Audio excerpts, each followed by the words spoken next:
द्वैत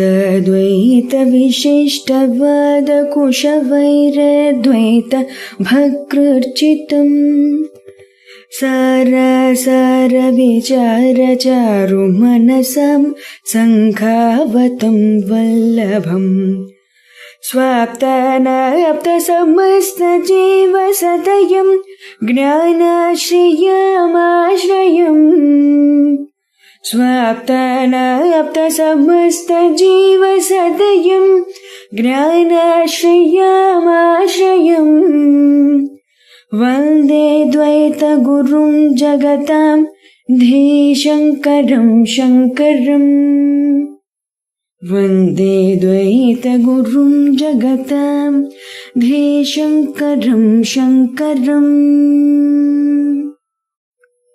श्रुति स्मृति पुराणानाम् आलयं करुणालयं श्रुति स्मृति पुराणानाम् आलयं करुणालयं नमामि भगवत्पादशङ्करम् नमामि भगवत्पादशङ्करं लोकशङ्करं लोकशङ्करम्। శ్రీ గురుభ్యో నమః. శ్రీ శ్రవణ ఛానల్కి శ్రోతలందరికీ కూడాను మరొకసారి స్వాగతం. ఈరోజు మనం 351, 352 శ్లోకాల్ని చెప్పుకోబోతున్నాం అన్నమాట. ముందుగా 351 శ్లోకాన్ని వినిద్దాం. తతో వికారాః ప్రకృతేరహం ముఖాః దేహావసానా విషయాశ్చ సర్వే క్షణేన్యథా భావిన ఏష ఆత్మా నోదేతి నాప్యేతి కదాపి నాన్యథా. ఇప్పుడు దీని ప్రతిపదార్థాన్ని చూద్దాం మనం.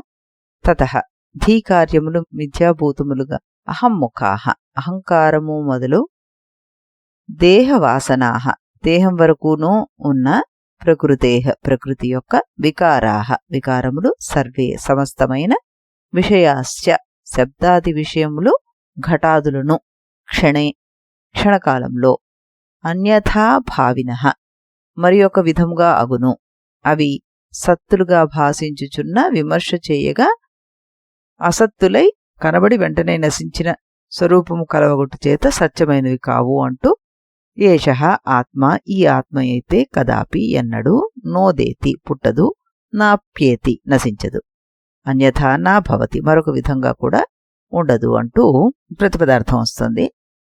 అంటే ఇక్కడ వికారాః ప్రకృతేః అహముఖాః అంటే మార్పులకు లోబడేవి ప్రకృతికి చెందినవి అహంకారం మొదలుకొని శరీరం వరకు ఇంద్రియ విషయాలన్నీ కూడాను అని అర్థం తీసుకుంటే మనం ఇక్కడ అహంకారము మొదలుకొని శరీరము ఇంద్రియ విషయాలు ఇవన్నీ ప్రకృతికి చెందిన వికారాలు. ఇవి ప్రతిక్షణము మారుతూనే ఉంటాయి. అందువల్ల పరమార్థ సత్యాలు కావవి. కానీ ఆత్మ మాత్రం ఎన్నటికీ మారదు అంటూ దీని భావార్థం వస్తుందన్నమాట. శంకరుల నిర్ణయం చాలా స్పష్టం. వికారం ఉన్నది మిథ్య, నిర్వికారం మాత్రమే సత్యం. అహంకారము మనసు బుద్ధి శరీరము ప్రపంచము అన్నీ మార్పుకి లోబడతాయి. మార్పు చెందినది నిత్య సత్యం కాదు. ఆత్మ మాత్రం నిర్వికారము నిత్య కూటస్థ స్వరూపము అంటూ ఇందులో చెప్పడం జరిగింది. బాల్యం పోతుంది, యవ్వనం వస్తుంది, అది కూడా పోతుంది, వృద్ధాప్యం వస్తుంది.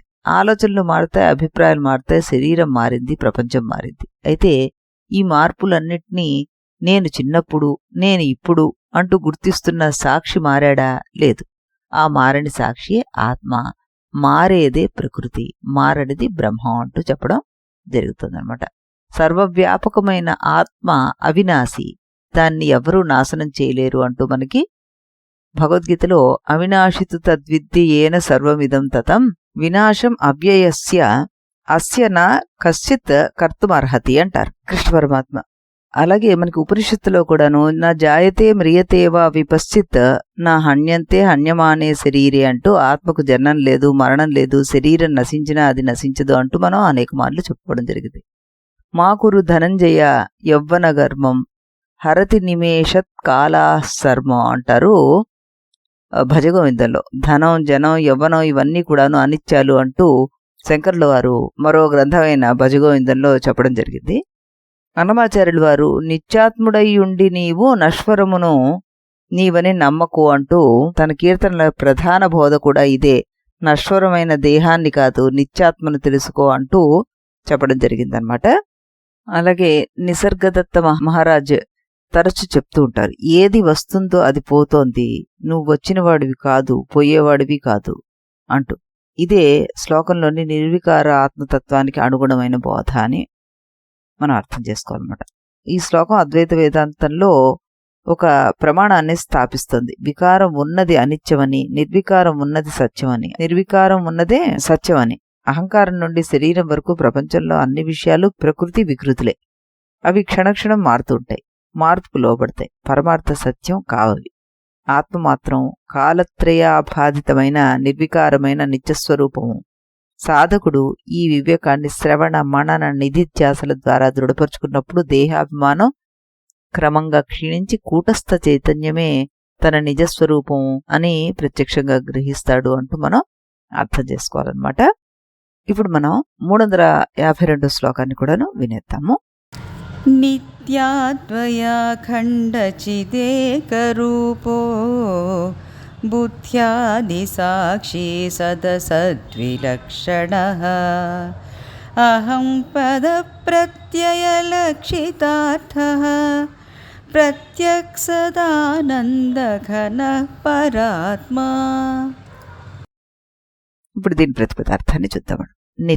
నిత్యుడు అంటే ఎల్లప్పుడూ ఉన్నవాడు, అద్వయ రెండవది లేనివాడు, అఖండ విభాగరహితుడు, చిత్ చైతన్య స్వరూపుడు, ఏకరూప ఎల్లప్పుడూ ఒకే స్వరూపం కలవాడు, బుద్ధ్యాది సాక్షి బుద్ధి, మనస్సు, అహంకారము మొదలైన వాటికి సాక్షి, సదసద్విలక్షణ కార్యకారణ రూపమైన సత్ అసత్తులకు అతీతుడు, అహం పద ప్రత్యయ లక్షితార్థ నేను అనే ప్రత్యయంతో సూచించబడే నిజమైన అర్థము, ప్రత్యక్ అంతర్ముఖమైన స్వప్రకాశమైన, సదానందఘన నిత్యానంద స్వరూపుడు పరమాత్మ అంటూ చెప్పడం జరుగుతోందనమాట.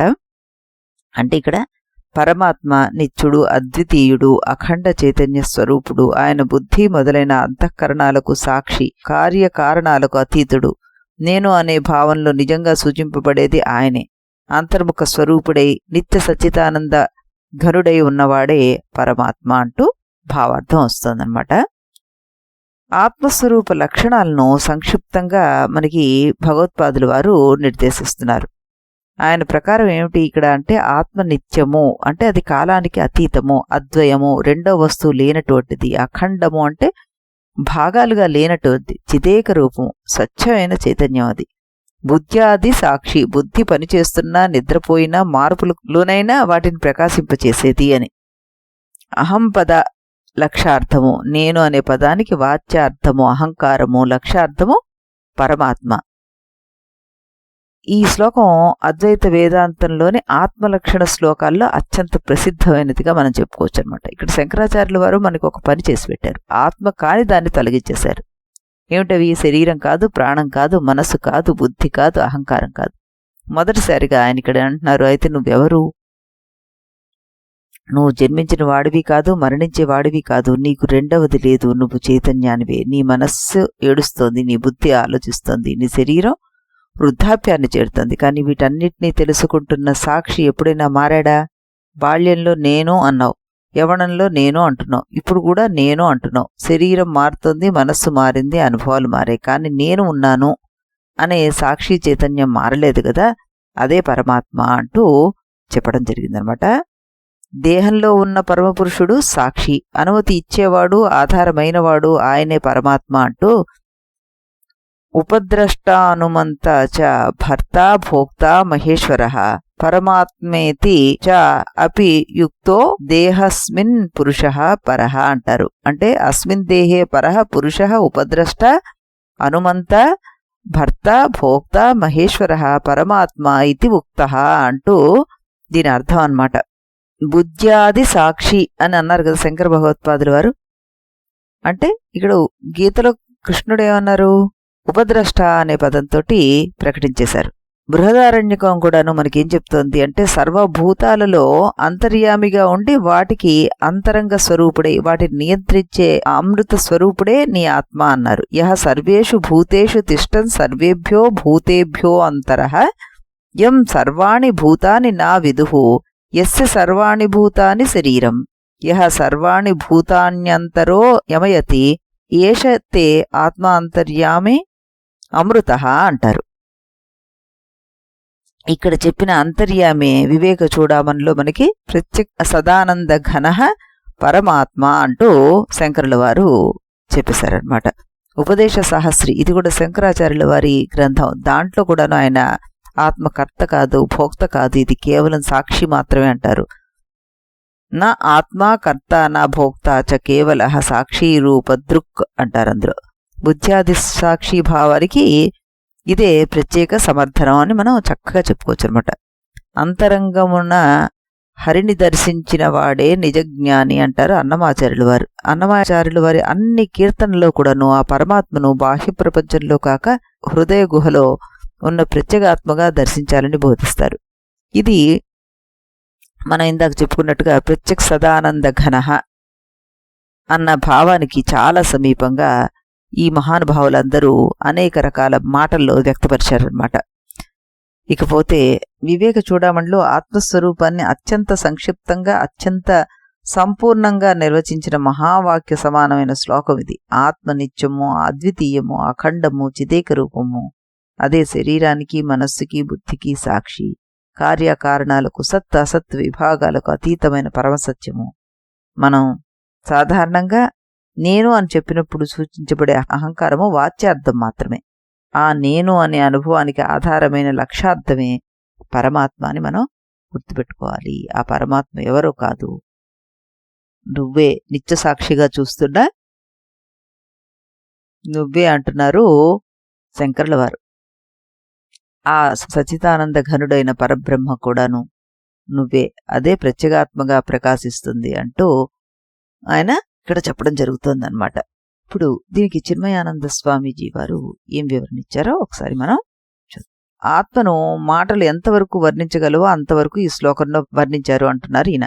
నిత్య అంటే ఆది అంతం లేనిది, అద్వయము అంటే దీనికంటే ఇతరమైన రెండవది లేనిది అంటూ చెప్పి, బుద్ధ్యాది సాక్షి అంటే శరీరము మనసు బుద్ధులకు వాటి పనులకు సాక్షి ఇది. అసద్ అసద్ విలక్షణ అన్నారు. స్థూలము సూక్ష్మము కానిది ఉన్నదని చెప్పలేము, లేదని అనలేము. ఈ రెండింటికి విలక్షణమైనది, అతీతమైనది అని అర్థం అన్నమాట. ఒక వస్తువు స్థూలమైంది సూక్ష్మమైంది అని కానీ ఉందని లేదని కానీ బుద్ధి నిర్ణయిస్తుంది.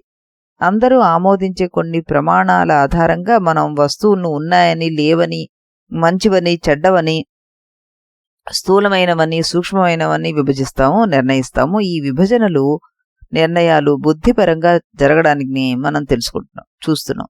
ఏకమైనప్పటికీ వాటన్నిటినీ ప్రకాశింపజేసే చైతన్యం మాత్రం వీటి నుండి విడిగా విలక్షణంగా వేరుగా ఉంది. అయితే మనోబుద్ధుల విభజన ప్రమాణాల దృష్ట్యా ఆత్మ గురించి మనం చెప్పగలిగిందల్లా ఇది ఇటువంటి వాటికన్నిటికీ అతీతమైనదని విలక్షణమైనదని మాత్రమే. అహం పద ప్రముఖ వేదాంత సూత్రాల్లో ఆత్మ అహం పదం ద్వారా సూచించబడుతుంటుంది. అహం బ్రహ్మాస్మిలోని అహం ఇదే. ఈ అహానికి శరీర మనస్సు బుద్ధులు విషయాలు తలపులు ఇవేవి కూడాను సంబంధం ఉండవు. ఈ అహం చైతన్యం నా ఆలోచనలు ఉద్రేకాలను కర్మలను బుద్ధిలో తెలిసేలా చేస్తుంది, వీటిని ప్రకాశింపచేస్తుంది. అదే నిజమైన అహం, అదే అంతటా ఉంది. మహావాక్యం సూచించే అహం కూడా ఇదే. ఈ అహాన్ని ఈ పరాత్మని అనుభవపూర్వకంగా తెలుసుకోవడానికి మనం మన అంతరంగంలోని గూఢంగా ఉన్న ప్రత్యేక అయిన దృక్కులోకి వెళ్ళిపోవాలి, అందులో నిలవగలగాలి అంటూ చెప్తున్నారు ఈయన. సదానంద ఘన అని అన్ని సమయాల్లోనూ ఎల్లప్పుడూ నిత్యము ఈ ఆత్మ ఆనందపూర్ణమే, ఆనందఘనమే.